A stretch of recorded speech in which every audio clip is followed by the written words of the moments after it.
그럼 비행기가 있는 날에는 하루 일과가 어떤 식으로 흘러가요? 비행이 있는 날에는 저희가 이제 로스터라고 스케줄이 이렇게 있는데 그 스케줄에 맞춰서 예를 들어 우리는 사인 온이라 그래요. 네. 비행을 시작하기 전에 승객을 맞기 전 1시간 반 전에 회사에 이미 나와서 네. 브리핑을 해요. 그 같이 탑승하는 크루원들끼리요? 네. 그래서 같은 승무원 동료들끼리 네. 같은 한 자리에 만나서 자기소개를 하고 우리가 어느 비행을 갈 건지 그리고 몇 시간의 비행을 가는지 오늘은 우린 어떤 비행기를 타고 어디에 도착을 해서 언제 돌아올 건지 그래서 언제 사인 오프 언제 이 일이 전부 다 끝나는지 모든 걸 브리핑을 하고요. 그리고 이제 조종사 분들이랑 같이 또 만나서 얘기를 하죠. 그래서 오늘 비행 시간은 얼만큼이 될 거다 라고 정확히 인지를 받고 우리는 그 사무실에서 공항으로 이동을 해요. 네. 공항으로 이동을 해서 이제 손님을 당일도 맞기 전에 또 비행기에서 준비를 하는 거죠. 이제 세이프티 체크라고 네. 비행기 안에 있는 물건이 망가졌던가 아니면 이제 뭐 부족한 물건들이 있으면 이제 그런 걸 채워 놓는다던가 아니면 각자 맡은 역할에 있어서 필요한 물건들을 채워 놓고 또 누군가에게 갖다 주는 부분이 있어야 돼요. 근데 그런 부분들을 시작하게 되는 거죠. 그게 전부 다 끝나고 이제 그 기장님이 우리 전부 다 허락 맡았고 우리 이 비행기 다 검사됐다. 이제 손님들 탑승해도 된다 라고 방송을 하면은 저희는 그때부터 승객들을 맞을 수 있다 라는 방송을 또 하고 그때 이제 손님들이 타기 시작하는 거예요.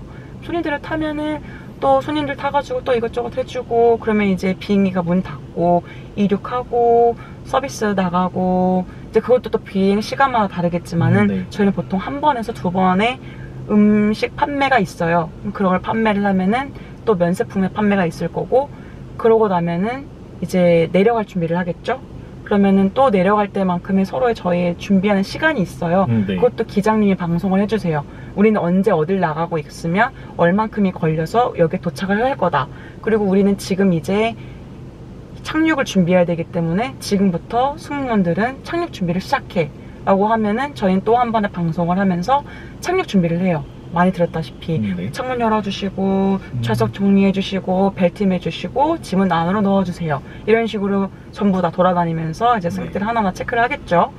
그러고 하면은 이제 끝이 나는데 사인오프가 하고 나면은 그냥 단순히 끝이다 이게 아니라 수행률이 전부 다 나갈 때까지 남은 잔여 물건이 없는지 네. 아니면 뭐 필요한 건 서로의 물건을 전부 다 챙겨줬는지 서로가 확인을 하고 다 같이 밖으로 나가서 디브리핑이라고 브리핑의 끝을 다시 한번 하는 거예요.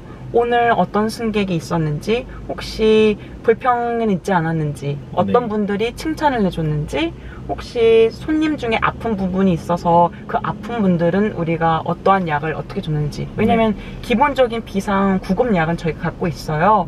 그런 교육들을 다 받았기 때문에 이런 상황에는 이런 걸 해야 된다 이런 훈련을 받고 나서 그 완벽하게 숙지가 돼 있는 상태에서 비행을 가는 거잖아요. 그래서 이제 기본적으로 손님들이 뭐 배가 아프다던가 아니 머리가 아프다라고 했을 때 줄 수 있는 구급약과 설명을 같이 해주는데 이제 그런 것들을 브리핑하면서 그러니까 디브리핑하면서 다시 한번 얘기를 해줘요. 그래서 이런 손님들이 이렇게 있었고 우리가 그래서 이만큼 해줬다. 그래서 손님은 그 다음에 괜찮았고 완벽하게 끝냈다 라고까지 얘기를 하면은 이제 그날은 끝. 그러면 또 저희는 좋은 게 직장 동료는 회사 직장 동료는 계속 봐야 되지만 저희는 그렇게 한번 보고 끝. 그러면 이제 저희는 다시 다 집에 돌아가는 거죠. 그럼 이제 집 가서 쉬는 거예요. 그 다음 듀티가 새로 있을 때까지. 보통 노선이 짧은 비행이 있을 거고 장기간이 있는 비행이 있을 거 아니에요. 그렇죠. 그러면은 단편일 때는 여러 번 왔다 갔다 하는 스케줄인가요? 그쵸. 근데 저희는 아무래도 국제선을 베이스로 하고 있기 때문에 여러 번 왔다 갔다 하진 않는데 뭐 예를 들어 덴파사 그러니까 발리라는 곳에 가려면은 말레이시아 쿠알라룸푸르에서 발리까지 2시간 반밖에 안 걸려요. 그렇게 그런 식으로 짧은 비행도 있고 아니면 4시간, 5시간까지 되는 비행도 있거든요. 중국 비행을 갈 때. 근데 저희 기준으로서 5시간까지는 데일리 플라이트로 들어가서 그 나라에 갔다가 바로 돌아오는 스케줄이거든요. 네. 그렇게 되는 경우에는 그 비행시간, 사인온 다 포함해서 끝나고 돌아올 때까지 거의 만 하루가 걸려요. 네. 근데 그거를 다 감수하고서도 그날 갔다 그날 돌아오니까 돌아와서 집에 가서 쉬는 거예요. 근데 그런 식으로 거의 한 달에 한 두세 번의 비행이 있고요. 네. 그거 외에는 나이트 스탑이라고 부르는 24시간 아니면 24시간 이상인 체류하는 비행이 있어요. 그러면은 그 나라에 가서 이제 똑같이 비행은 하지만은 24시간, 최소 24시간을 쉬는 거죠. 그 24시간 동안 뭐 하냐? 내 맘대로 해요. 뭐 밥 먹어도 되고, 물건 사러 나가도 되고, 뭐 자도 되고, 그러고 쉬다가 다시 준비해서 지금 이 모습처럼 다시 나와서 돌아오는 거죠. 말레이시아로. 아, 그리고 저는 베이스가 말레이시아이기 때문에 제가 지내는 곳은 쿠알라룸푸르예요. 저는 한국에 살고 있지 않습니다. 그럼 외항사를 준비하시는 분들이 계시면 그럼 외항사 쪽은 다 그쪽에 만약에 본사가 그쪽이면은 그쪽에 가서 일을 꼭 해야 되는 건가요? 그쵸. 아무래도 그래서 회사에서 계약을 할 때 그 조건으로 너는 우리 회사랑 계약을 맺었을 때 우리 회사의 본 거지인 이 나라에서 지내야 한다. 네. 동의하니? 라고 물어봐요. 근데 웬만하면 동의하고 나는 그런 생활을 하고 싶었기 때문에 외국 항공사에 지원하는 경우가 대부분이라서 네. 너무나 좋아하죠. 외국에서 지낼 수 있는데 얼마나 좋아요. 일단 뭐 우리 부모님한테는 죄송하지만 저는 부모님이 굉장히 엄격해서 부모님의 터치가 없는 곳으로 가고 싶었고 제 혼자 생활을 하고 싶었고 네, 좋지 않아요. 근데 모든 여자들은 공감할 거라고 생각해요. 그리고 많은 일들이 있었고 많은 일들을 할 수 있죠. 그게 가장 좋은 부분이라고 생각해요. 많이 오세요, 여자분들. 좋아요. 승무원을 꿈꾸고 나서 지금 되셨잖아요. 그럼 내가 생각했었던 승무원과 지금 실제로 일을 하면서 느끼는 승무원의 이제 경험상의 차이가 어떤 부분들이 있어요? 굉장히 많아요. 수도 없이 아, 많은데. 그래요? 그럼 네. 좋은 점 먼저 말씀해 주세요. 그쵸. 네. 먼저 좋은 걸 얘기하자면 제가 생각했던 것만큼 아니면 그 이상이기는 해요. 사실 막상 내가 이 유니폼을 입었을 때 이게 나한테 잘 맞을까? 근데 생각했던 거 이상으로 잘 어울리더라고요, 저한테. 네. 근데 이게 아무래도 자기 자신감도 높아지고 자존감도 높아지는 것도 생겨서 그런 것도 있겠지만 일단 동양인한테 그리고 한국인인 이 하얀 피부인 분들한테 굉장히 잘 어울리는 그런 오렌지 레드 계열의 옷이라고 생각하면 돼요. 여자들은 알아요. 남자들은 모를 거예요. 아무튼 그런 게 있어요.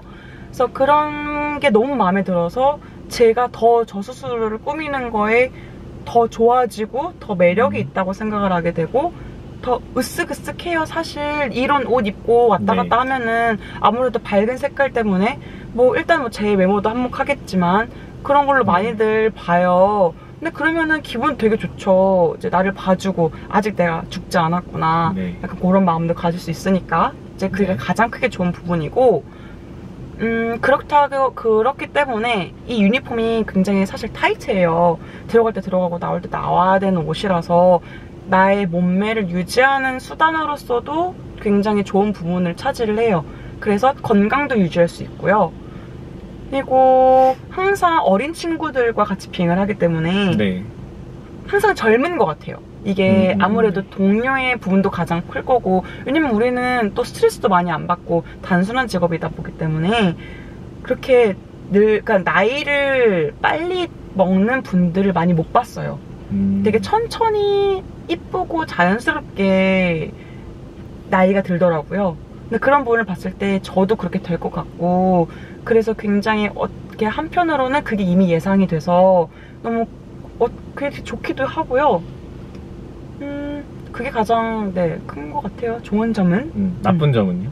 나쁜 점은 너무 많은데. 너무 많아요? 네, 너무너무 많은데. 대표적인 것만 말씀해 주세요. 일단 외국 생활이 많이 힘들어요. 아무래도 타지이고 타지 경험이 없는 사람들이다 보면은 제가 진짜 처음 겪었을 때 너무 힘들었던 게 일단 부모님 있고 제가 아플 때 아무도 안 도와줘요. 심지어 내가 아픈 것도 몰라요. 회사 신경 안 써요. 네가 아픈 거, 네가 오픈날에 아픈 거잖아. 그러면 너가 네 스스로 네 몸을 케어해야지. 굉장히 냉정해요. 이분들은 나를 하이어한 거지, 이분들을 나를 케어해주는 사람은 아니거든요. 네. 그럼 내 몸은 내가 케어해야 되는데 네. 비행을 장시간으로 하다 보면 체력이 굉장히 약해지고, 가장 중요해, 이 뼈가 사가요. 이거 네. 나이를 먹으면 먹을수록 이렇게 뼈에 바람이 드는 것 같은 그런 시림이 생기거든요. 네. 근데 이제 그런 것들을 어떻게 채우냐? 그러면은 잘 먹고, 잘 자고, 운동 열심히 하고, 체급을 열심히 하고, 이렇게 이제 채우는 건데, 그런 것도 있지만은 이게 채울 수 없는 공허함도 계속 와요. 이게 어떻게 보면 이게 슬럼프 같은 거라고 할 수 있는데, 이게 주기적으로 몇 개월마다 향수병처럼 오는 거예요. 네, 오죠. 이게 한국에서 내가 평생 살다가 이제 네. 남의 나라에 이제 막 갓난아기처럼 이제 와서 이제 2, 3년 아니면 뭐 3, 4년 이렇게 지냈는데, 이제 엄마 아빠도 자꾸 보고 싶고, 아니면은 엄마 아빠가 갑자기 아픈 거예요. 근데 네. 난 지금 당장 7시간, 8시간 걸리는 거리에, 심지어 내가 오늘 가고 싶어도 이 날에 이 비행이 있는지도 몰라요.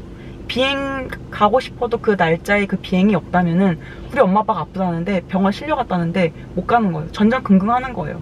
그럼 뭐 몇백만 원 내고 다른 항공사 타고 가면 되는데, 또 저렴한 가격으로 가다 보니까 아무래도 우리 입장에서는 왜 굳이 그 돈을 주고 그 가격에 그 시간에 꼭 가야 되냐 이거죠. 근데 또 그런 부분이라면은 너무 다른 얘기죠. 부모님이 아픈 거니까 그런 걸 예를 들면 안 되겠지만, 그런 식으로 내가 필요할 때, 그리고 상대방이 나를 필요로 할 때 우리가 왔다 갔다 하기가 굉장히 힘들다는 거. 그럼 비행 스케줄이 짜여지면은 교환이라고 말해요? 네네네. 수업. 네. 그 수업하는 게 좀 까다로워요? 아니요, 까다롭진 않아요. 그게 이제 막 엄청 까다롭진 않지만 어느 정도 규율이 있는 게, 네. 아무래도 데일리 플라이트, 아까 제가 얘기했던 거와 같이 그 나라에 갔다가 바로 돌아오는 것들은 남자 여자가 같이 섞여 있고 그 성별에 상관이 없기 때문에 가능하고 언제든지 바꿀 수 있는데, 이제 아무래도 나이트 스탑, 그러니까 그 나라에 24시간 이상 체류를 하는 경우에는 저희가 호텔을 가면 호텔을 2명이서 한 방을 쉐어를 하게 돼요. 네. 그러면 성별에 문제가 생기게 되면은 남자 여자 같은 방 쓸 수 없잖아요. 네. 남자분이, 저희는 열려있는 회사예요. 남자가 게이던 여자가 레즈던, 그렇다고 남자 여자 엄연히 성별이 다른데 같은 성별처럼 느껴진다고 해도 같이 쓸 수는 없는 거예요. 네. 그렇게 되는 거에서는 이제 바꿀 수가 없게 되는 거죠. 그러니까 같은 성별은 같은 성별끼리는 바꿀 수 있고, 그것도 제가 이제 충분히 그 전날, 그 비행이 있는 전날에 쉬었냐 안 쉬었냐, 그리고 이 사람의 스케줄은 어떻게 되냐, 이렇게 되는 게 맞냐, 이거에 따라서 이제 수업을 신청을 했을 때 안 되는 경우가 있는데, 그런 경우에는 제가 안 되는 이유를 알 수도 있고, 네. 그래도 타당하지 않다 생각하면은 저희 회사에 메일을 보내요. 내가 이 친구랑 이 날짜에 이걸 바꾸고 싶은데 이게 안 된다, 너네 한번 확인을 해줘라. 또 친절하게 또 바로바로 금방금방 확인을 해주고, 안 되면 안 된다, 어떤 이유 때문에 안 된다 알려주고요. 네. 되면은 됐다, 너네 다시 한번 확인해라. 그럼 그렇게 바뀌는 거예요. 그래서 어렵진 않지만 어떻게 보면은 서로의 스케줄을 완벽하게 이해하고 알고 있어야 서로가 바꿀 수 있는 부분이기 때문에, 네. 그런 거는 몇 개월만 일을 한다면 당연히 자연스럽게 알 수 있는 부분이에요. 승무원을 하면서 가장 좀 보람 있는 일이 언제예요?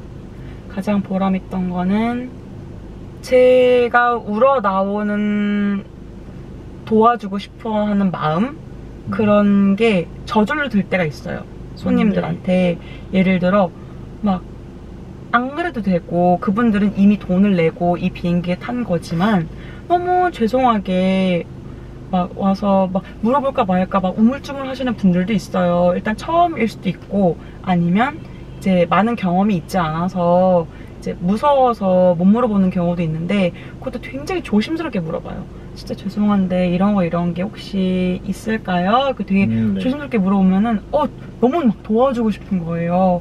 근데 막 그래서 도와주고, 아니면 그 이상을 도와주면은 너무 고맙다고, 이렇게 착한 승무원 처음 봤다고, 이렇게 착한데 이쁘기까지 하냐고, 네. 난 이런 승무원 본 적이 없다, 네. 막 이런 식으로 막 이렇게 칭찬해 주거든요. 그러면은 진짜 칭찬 받으면 더 해주고 싶잖아요. 네. 그런 마음이 생길 정도로 제가 더 과한 친절을 하게 되는 거죠. 그러면 저도 기분 좋고 그냥 하루 종일 기분 진짜 너무 좋아요. 그 칭찬 한마디로. 그리고 막 이제 손님들 이제 집 돌아가는데 이제 저희는 항상 인사를 하거든요. 다음에 또 와라, 아니면 집 가서 잘 쉬어라, 아니면 뭐 언제 또 보자, 이런 식으로 이렇게 인사를 하는데, 지나갈 때마다 그거에 항상 이렇게 꼬박꼬박 뭐 땡큐, 아니면은 뭐 다음에 또 봐, 아니면 애기들 같은 경우 지나면서 막 이렇게 인사를 해줘요. 근데 그게 너무 막 사랑스럽고 진짜 천사 같고, 막 그런 걸 느낄 때 가장 보람 들죠. 제일 힘들었었던 거는 뭐예요, 업무적으로? 막 어떻게 보면 약간 드라마일 수도 있는데, 막 힘들었다고 하는 거는 사실 거의 딱히 없어요. 그냥 제가 어떻게 일하고 어떻게 받아들이느냐에 따라 다른 건데, 한 번은 그런 경우가 있었어요. 인천에서 이제 쿠알라룸푸르를 돌아가는데 말레이시아 한 가족분들이 탔는데 아버지가 휠체어를 타고 오셨어요. 네. 근데 저희는 들은 얘기가 아무 없었어요. 근데 그 상태에서 약간 시름시름 이렇게 앓고 계시는 느낌이 들더라고요. 그래서 그냥 주인은 이렇게 깊게 보고 있었죠. 아무래도 저희는 항상 네. 그런 것들에 이제 더 조심해야 되기 때문에 서로한테 이미 얘기는 했었어요. 혹시 이 분이 많이 어디가 아프시거나 이렇게 좀 많이 추워하시는 것 같으니까 우리 다들 이 할아버님이 어디 아프시거나 뭐 필요한 게 있다 그러면 더 적극적으로 더 열심히 해주자.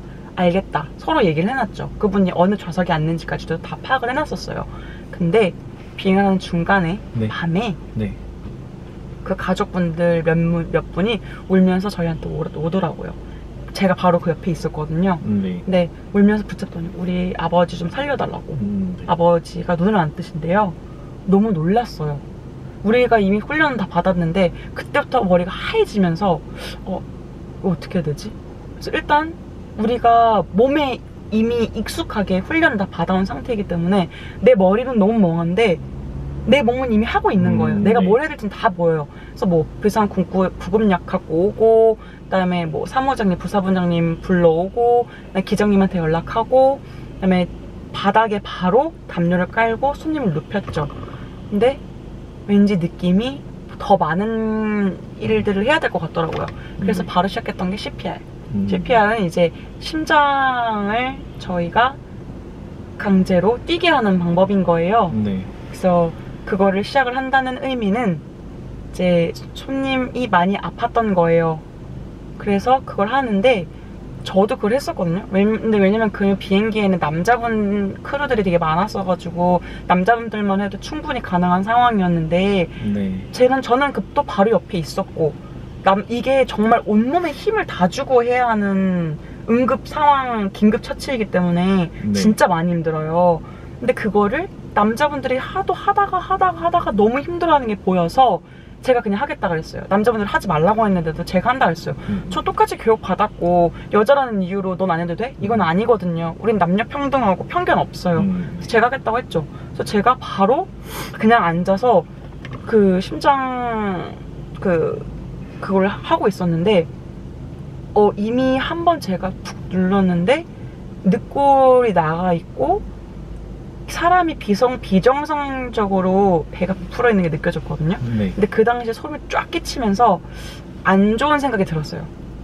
그러고 계속 시도를 했고 저희가 의사와 간호사를 불렀어요. 다행히 비행기 안에 의사와 간호사 자격증을 소지한 분들이 계셔서 그분이랑 같이 더 다른 그 이외 부분들을 네. 더 진행을 했고요. 결국엔 의사분께서 사망 시각을 알려주셨어요. 그렇게 손님은 저희 비행기에 돌아가셨고 저희는 이렇게 응급 처치를 전부 다 제대로 했지만 그 다음에 저희는 계속 서비스를 나가야 하는 상황이었어요. 그 다음 애가 내리기 한 2-3시간 전 정도여서 손님들이 되게 많이 배고파 했었거든요. 네. 근데 그런 일들을 겪고 나니까 서비스를 할 수 있는 마음이 생기지도 않을 뿐더러 모든 손님들이랑 얘기를 하는데 계속 눈물이 나는 거예요. 네. 난 이미 지금 이 상황을 내 눈앞에서 겪었는데 심지어 내가 이걸 직접 겪고 만졌는데 이 사람들한테 똑같은 일이 벌어졌을 때 내가 내 정신을 유지하고 있을 수 있을까? 그리고 이 사람들이라고 이렇게 건강한 사람이 갑자기 심장마비가 걸릴 수 있는데 그럼 그럴 땐 내가 또 어떻게 해야 될까? 별의별 생각이 다 들더라고요.